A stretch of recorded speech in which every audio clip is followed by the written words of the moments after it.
use Spark over here, and then there's something called as pipeline and execute pipeline. So if I go to this pipeline, it's a base class which has which needs some information before we actually move to the transformations, which is config final file, which is a few fields, and then what all transformations that I wish to carry out. So there is, as I said, that this is a transformation related to hold and sub1. So there are some fields that needs to be picked up from MB hold file, needs to be done transformation on top of it, and then we ingest it in the transform table. And similarly, the same goes for sub1 as well. So there is hence these two different functions that we are going to be executing. So if I go again in the whole transformation class, you will see a list of functions or list of transformations that I wish to say execute sequentially. So say this is a story that we are trying to build over here in transformations, wherein I'm loading data from the table, then I'm filtering the data, then there are some primary key insertions that I'm doing. Then there are some static values that needs to be populated, map holdings to win speed, and then inserting few of the IDs like accounting, view, audit, status.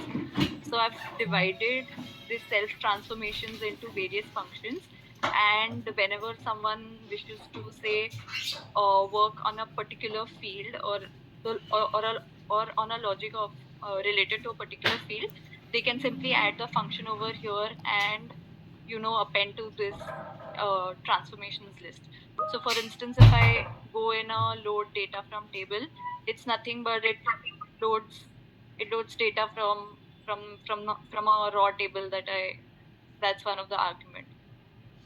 Then there is a filter that I'm applying on top of that table. Then there are some static fields that I'm populating directly from say wins table, or there are some reference columns that I'm directly referring from MV file. So all of that information I'm putting inside this function. And then obviously, like once you have all these functions defined, the final thing that we are doing is we are simply calling a reduce on all these functions. So that's defined in my base class, which is over here. So once you have a list of all the transformations, you just do a reduce on all the functions, and the end result is an FTF. If you see all the functions over here, they take an FTF and they return also an FTF, and that's how you chain all of them together. Now, as I said, since it was a data linkage between hold and sub1, these are all the functions related to hold transformations. And then in sub1 ka class, we have all functions related to sub1 transformations. So that way you can segregate the transformations as well based on the data set that you're working on. And then there are some validations that I have added. One of the validation is that on each of the function, I thought that it would be nice if we know what all columns we have already tackled or what all columns this function have already tackled. So there's something called as there's a decorator called as column tracker, wherein whatever column that you have, whatever field that you have tackled, you just decorate that function and put in that you have sort of tackled this field. If you have not, say, if you've put in something, had I missed putting sudo work unit flag over here, it would have given me, when I run the I'll just run the main.py sometime, but when I run main.py, it would have given me that sudo work unit flag is something which is not yet tackled. So it's a good reminder that this is something which is not yet not yet tackled. So that's that. And then obviously I've started working on the unit test cases for each of the functions that you see over here. There's insert primary, so whatever functions that I showed just now in the self.transformations, one of them being insert primary keys. So still working on the test case, but the framework is pretty much ready.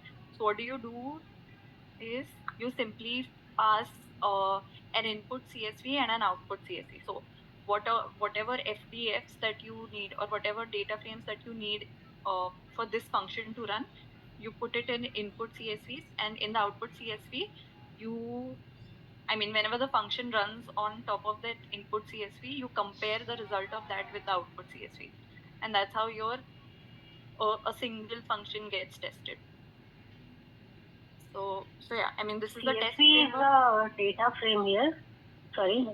So CSV is When you like say input CSV, yeah. So once if you go inside the test case function, I was making some changes to him. Probably. Yeah. So if you go inside the test.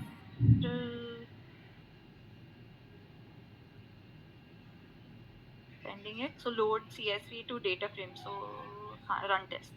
So what you do is you whatever functions that you have decorated with, you get all those functions or you get the handle of all those functions over here. And then as soon as you have all the input CSV and one output CSV, you just load that CSV to a data frame. Do that over here the way we do it for rest of the for testing rest of the functions as well, the way we did it in DT as well. So you load it and then you compare both the data frames.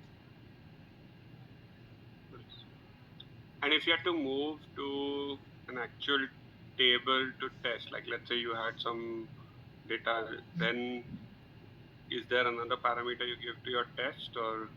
Right now it's just an input CSV, but we can make changes so that it also takes in data from a table, if not an input CSV, if you don't want to supply an input CSV. Okay. Are you going to show how the whole integration test also is done? Like, so if you had to write a unit test for the whole thing, we can still do at the rate test and put in a CSV and put a CSV at the end. At the end. So that's the whole thing you're trying to transform. Correct. So that would be on, say, since sub-1 transformations and whole transformation, they are looking at a transformation at a field level. If I go out of sub-1 transformation and whole transformations, over here I'll have something which is, I mean, which this function is annotated with, and that's how we get the whole integration testing as well. So you had to incorporate those things. Yeah, because that integration test at all times is very important. Yeah. So when we are coding, we'll be doing a mix of both, right? Like the unit test for that individual transform function, and then the integration test, and then integration test with CSV, and then here because you have got a Spark environment, you can say that okay, now I want to just do the integration test with the real tables and so on, right? Maybe the unit test we need not do with real tables. So I'll take back that thing, but integration test you should be able to do with real tables. Yeah. But yeah, I mean, if you modify the test annotations, maybe the only thing I'm a little, I mean, I don't know how it will work, and maybe you can help me.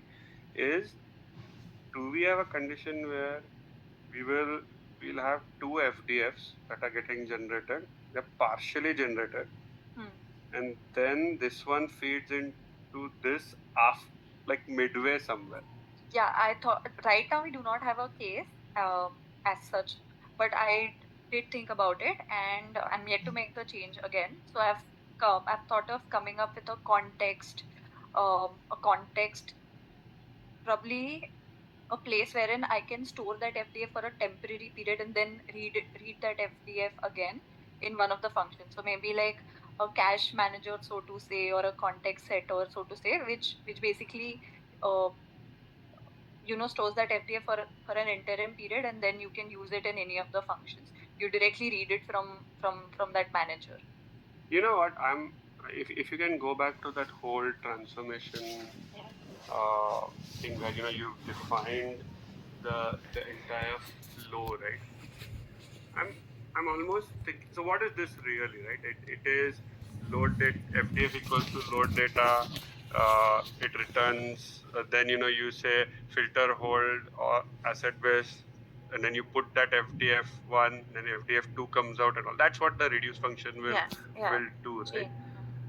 What I feel, I'm almost thinking that instead of having a self transformation as a array, right? What if we have like final transformation, right? Like it's a function, and we actually say in effect, you're doing FDF, this, and you're easing it. But let's say I wanted to write some annotations, write some notes and things, so that the next person who is actually doing this understands that, hey, you know what, we had to do this here, and that is why this insert primary key had to, uh, why I'm calling, oh, you know what, maybe it is better to flip around insert. So again, this will work, but it will work for sure. But I'm just saying that now that we've not left enough space to give that comments. Well, you could say that I can add the comments right next to the primary key, comma, and then I could put a hash and put it. I'm just saying that, do I get a good flow of uh, of this whole thing? So that is one thought. It's okay if you don't change it right now, but that actually can solve your other problems, right? Because if you wanted to do some things where, two FDFs are being created, load table twice, and then, you will do something, and then you are now doing a join between the two, it will be very explicit, not implicit that was something. Then you will find, you try to find a workaround. You say, okay, load table, now I'm going to do some self-referencing in the reduce itself. So what will happen is, in trying to solve that problem where there might be multiple tables that you have loaded, or multiple, and again, load table, maybe it should be load data, because I should have the flexibility to put in CSVs here also, right? So now you've gone from the beauty of the unit test where I can push in a CSV or a table to having a forced table that is entered. So then, load data could be based on whether table came in a CSV, it would do load table versus load CSV. I mean, just a thought process, right? Now, to get that point where, 1, 2, 3, 4, 5 different data sets are coming in, and we are not looking at it only for this problem, right? We are looking at it as a framework. Then you might find yourself jumping through hoops to try to get this with reduce. So, and that is why if you explicitly write, like, then it's almost like you're writing high level FDF only. So instead of having 50,000 lines of your final FDF, you have a very clean, I'm loading the data, I'm filtering on whole table, I'm inserting primary key, populating static values, mapping, holding, inserting account, inserting audit status. It's very, very clear, right? Correct. Now that, in fact, if we can show it, like, you can then graph this, right? Like, technically we can just graph this, right? And then someone says, okay, on a high level, this is happening. So let's think a little more on that, and we can take it offline from this call. The second thing is, what uh, I don't know what is the exact abstraction level, but if you've got a base transformation, what does base transformation have? So it has all the execute pipeline, validate pipeline. So execute pipeline is nothing but whatever transformations that you do, you get a result FTF out of it. So instead of writing it everywhere in whole transformation someone, I created a parent class out of it. Okay, that's fair then.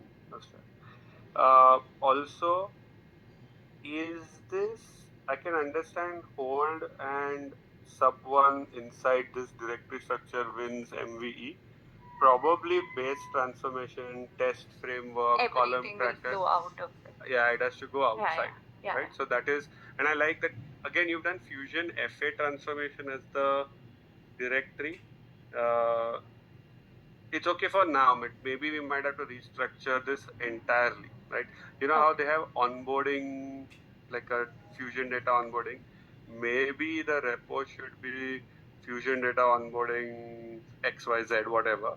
And then uske under there's framework, utilities and things like that. And then there is WINS, MVE, this, HFS and things like that, right? So I'm not very pedantic about this, so have a thought, but definitely anything that looks frameworky cannot be in WinZenB.